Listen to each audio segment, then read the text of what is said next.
जो सती हैं माता पार्वती के रूप में, हिमालय राजकन्या के रूप में जन्मी है। देखिए, सती ने वरदान मांगा था, क्या हमें शिव प्रिया बनने का अवसर प्राप्त हो। आज जिस दक्ष ने शिव का अपमान किया है, मां सती ने उस दक्ष का ही परित्याग कर दिया था। आज सती उस जगह पर जन्मी है जो शिव का सम्मान करते हैं। भगवान शिव कैलाश पर रहते हैं और कैलाश जो है या हिमालय का उच्च शिखर है। हिमालय का ही एक भाग कैलाश के रूप में जाना जाता है, जहां हिमाचल रास जैसी शीतलता हो, जहां मैना जैसी निरभमानता हो। श्रद्धा कहां मिलती है? जहां अभिमान नहीं होता है। श्रद्धा कहां मिलती है? जहां शीतलता होती है। पार्वती जी का जन्म हुआ है। हिमाचल राज्य के यहाँ बहुत सी बधाइयां बजी हैं, संत महात्माओं का आगमन हुआ है और देवर्षि नारद जी महाराज भी पधारे हैं। हे हिमाचल राज, तुम्हारी जो बेटी है या परम सौभाग्यवान है, सुंदर भी होगी, सहज भी होगी, सुशील भी होगी, लेकिन इसके पति वाली जो रेखा है वह थोड़ी विपरीत दिखाई पड़ती है। इसका जो पति होगा वह कैसा होगा? नारद महाराज ने 10 प्रकार के अवगुण बताए। इसका जो पति होगा वह अगुण होगा, अमान होगा, माता पिता से हीन होगा और उदासीन रहने वाला होगा, सब संशय की खान होगा, जोगी होगा, जटाओं को धारण करने वाला होगा, अकाम मन नगद रहने वाला होगा और अमंगल वेश, ऐसा स्वामी को मिलेगा।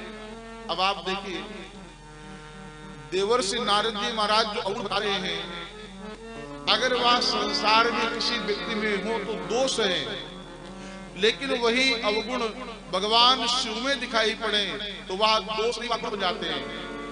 देखिए, दोष और गुण का महत्व कब है? का स्थान और व्यक्ति का स्थान का महत्व होता है। वही दोष कहीं गुण बन जाता है और वही गुण कहीं दोष बन जाता है। देखिए, नकली मोतियों की माला अगर कोई गरीब आदमी पहने हो तो आदमी तुरंत कहेगा कि नकली पहना होगा, और वही नकली माला मोतियों की अगर कोई धनवान व्यक्ति पहने हो, कोई श्रीमान व्यक्ति पहने हो, कोई सेठ साहूकार पहने हो, भले ही वो माला नकली ही क्यों न हो, लेकिन पहनने वाला असली सेठ हो तो वह नकली माला भी असली बन जाती है। उसी प्रकार दोष और गुण का महत्व स्थान और व्यक्ति के प्रति करता है। भगवान शिव में जो दोष हैं या दोष नहीं बन जाएंगे। भगवान शिव कैसे हैं? का जोगी हैं, जटाओं को धारण करने वाले हैं, और भगवान शंकर माता पिता से भी नहीं। शिव जी के विवाह में ब्राह्मण साखोचार करे और साखोचार की जो विधि होती है उसका यही होता है, 3 पीढ़ियों का नाम बोला जाता है। ब्राह्मणों ने कहा, शिव जी आप अपने पिताजी का नाम बोलिए। भगवान शंकर के कोई पिता तो है नहीं, क्योंकि भगवान शंकर अजन्मा है। भगवान शंकर का जन्म नहीं हुआ है, माता पिता तो उसके होते हैं जिसका जन्म होता है। अब समस्या में पूछ रहे, नारद जी को याद किया, नारद बाबा ये बताओ हमारे पिता का नाम क्या है? नारद जी ने कहा, अगर हमने कुछ कह दिया तो ओषधि नाराज होकर कहीं चले न जाए। महादेव एक काम करिए, अभी बात समय है, आप अपने पिताजी का नाम के स्थान पर आप ब्रह्मा जी का नाम बोल दीजिए, क्योंकि सृष्टि के नियम के अनुसार ब्रह्मा जी आपके पिताजी हैं। तो भगवान शंकर ने पिता के नाम पर ब्रह्मा जी का नाम बोल दिया। ब्राह्मणों ने कहा, अच्छा ठीक है, अब आप अपने बाबा जी का नाम बोलिए। शंकर जी ने कहा, यहाँ तो पिताजी की समस्या थी, बाबा जी कहां से लेकर के आए? नारद जी को बुलाया। नारद जी क्या करें? नारद जी ने कहा, प्रभु सृष्टि के विधान के अनुसार, नियम के अनुसार आपके बाबा जी भगवान नारायण हैं, क्योंकि नारायण ब्रह्मा के पिताजी हैं। तो भगवान शंकर ने बाबा के स्थान पर भगवान नारायण का नाम बोल दिया। ब्राह्मणों ने कहा ठीक है महाराज, अब अपने परबाबा का नाम बोलिए। शंकर जी ने कहा जैसे जैसे पिताजी बाबा जी तक वो काम चलाया गया, अब परबाबा किसे बनाया जाए। और नारद जी को देखा, नारद जी भी भाग चुके थे वहां से। शिव जी ने ब्राह्मणों से कहा देखिए, विवाह हो या न हो, मैं कोई बात पाना नहीं चाहता हूं। हमारे तो माता पिता ही नहीं है तो बाबा दादी कहां से आएंगे, क्योंकि दुनिया के पिता हम स्वयं हैं। जगत करो वंदे पार्वती परमेश्वर, जगत के माता पिता तो भगवान स्वयं महादेव हैं। तो भगवान शंकर के माता पिता नहीं है, ये दोष भगवान शिव में इसलिए गुण बन जाते हैं। इतना कहकर के देवर्षि नारद जी महाराज वहां से पधारे हैं। नारद जी महाराज ने कहा अगर तुम्हारी बेटी तपस्या करेगी तो उसका भाग्य बदल जाएगा। नारद जी महाराज के कहने से उस समय बाद जगदम्बा मां पार्वती तपस्या के लिए गई है। और तपस्या का बड़ा महत्व होता है मेरे भाई। तपस्या से हमारे जीवन में चमत्कारिक प्रभाव होते हैं। तपस्या से जीवन में कुछ भी प्राप्त किया जा सकता है। तपस्या से धन प्राप्त किया जा सकता है, तपस्या से सम्मान प्राप्त किया जा सकता है, तपस्या से समाज में प्रतिष्ठा प्राप्त की जा सकती है। इसलिए तपस्या सबके लिए परम आवश्यक है। बिना तपस्या के जीवन हमारा पुण्यहीन हो जाता है और जहां पुण्य समाप्त हो गए वहां जीवन में शोक और संताप प्रारंभ हो जाते हैं। इसलिए प्रयास करना चाहिए हमारे जीवन में तप होता रहे। मां पार्वती ने तप किया और यहाँ तप बड़ा सुंदर है। 10,000 साल तक माता पार्वती ने कंदमूल फल खाए हैं। 1,000 वर्ष तक माता पार्वती ने जल पी करके तप किया है। इस तरह से लगभग 23,000 वर्ष तक माता पार्वती ने तप किया है। मां पार्वती तप कर रही है। गोस्वामी जी महाराज का सुंदर भाव है। आइए हम सब लोग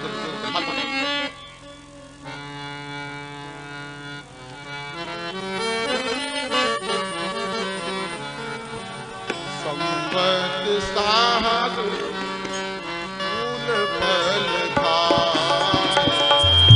सब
हमारा भोजन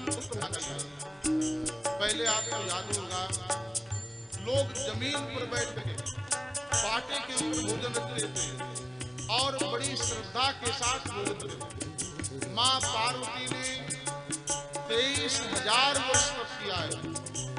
ओम नमः शिवाय मंत्र का जाप किया है। मां तपस्या कर रही है, इधर भगवान शिव विराजमान है। भगवान शिव के ध्यान में श्री राम जी आए और प्रभु श्री राम ने कहा, महादेव आज तुमसे कुछ मांगने आए। लोग कहते हैं प्रभु श्री राम किसी से मांगते नहीं है, लेकिन रामचरितमानस का सिद्धांत है भगवान ने मांगा है और एक बार नहीं 2 बार मांगा है। भगवान ने एक बार केवट से नाव मांगी है और एक बार शिव जी से मांगा है। क्या जाई बाहु से हे शंकर जी, आप मुझे मांगे थे, आप शैलजा भवानी के साथ विवाह करें। शिव जी ने कहा, नाना महाराज मुझे विवाह नहीं करना है। विवाह सफल हो जाए तो वाह वाह होती है और विवाह असफल हो जाए तो सिर्फ आह रह जाती है। हमें विवाह नहीं करना है। विवाह एक ऐसा संस्कार है का जिसका हो जाए वो भी पछताता है और जिसका नहीं हो वो भी पछताता है। जिसका हो जाता है वो कहता है क्या बात हो गया, मैं अच्छा था, मेरा विवाह नहीं हुआ था। और जिसका नहीं होता है वह जीवन भर सोचता रहता है मेरा विवाह क्यों नहीं हुआ। विवाह ऐसी पद्धति है, सफल हो जाए तो घर स्वर्ग बन जाता है और विवाह असफल हो जाए तो घर नरक बन जाता है। विवाह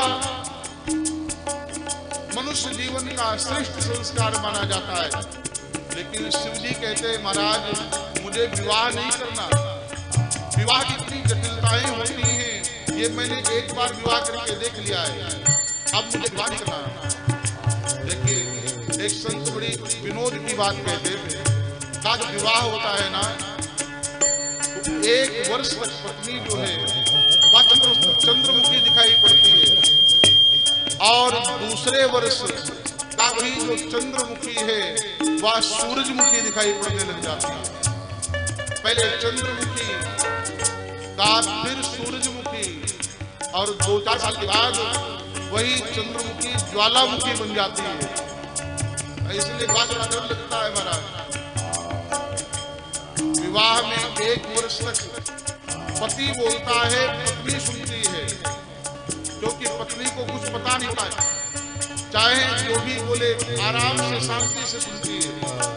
और विवाह के 2 वर्ष बाद पत्नी बोलती है और पति सुनता है, लेकिन 2-4 बच्चे हो जाए, 2-4-10 वर्ष व्यतीत हो जाए तो काज दोनों बोलते हैं और पड़ोसी सुनते हैं।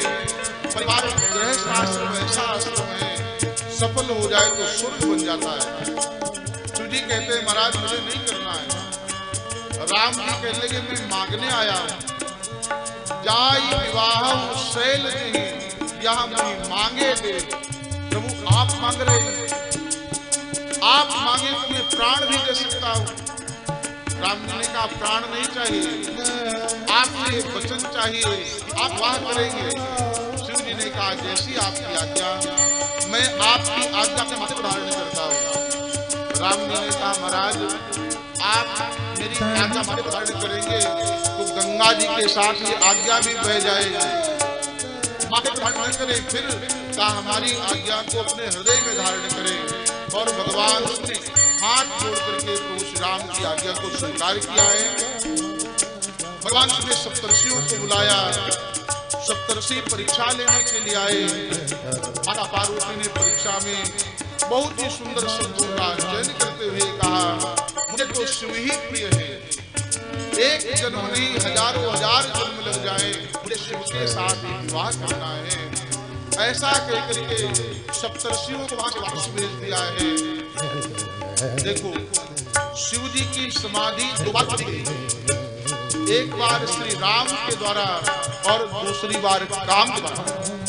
पहले राम जी आए, फिर काम आया है, देवताओं ने काम को भेजा है और पूरी सेना को साथ में लेकर के अपनी सेना से लेकर कामनी चले हैं भगवान शंकर की समाधि को तोड़ने के लिए।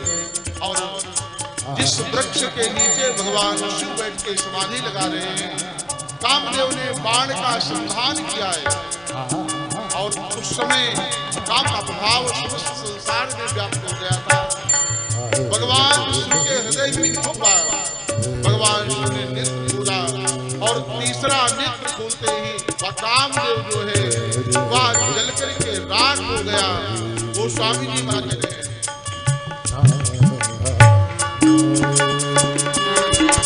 तब शिव की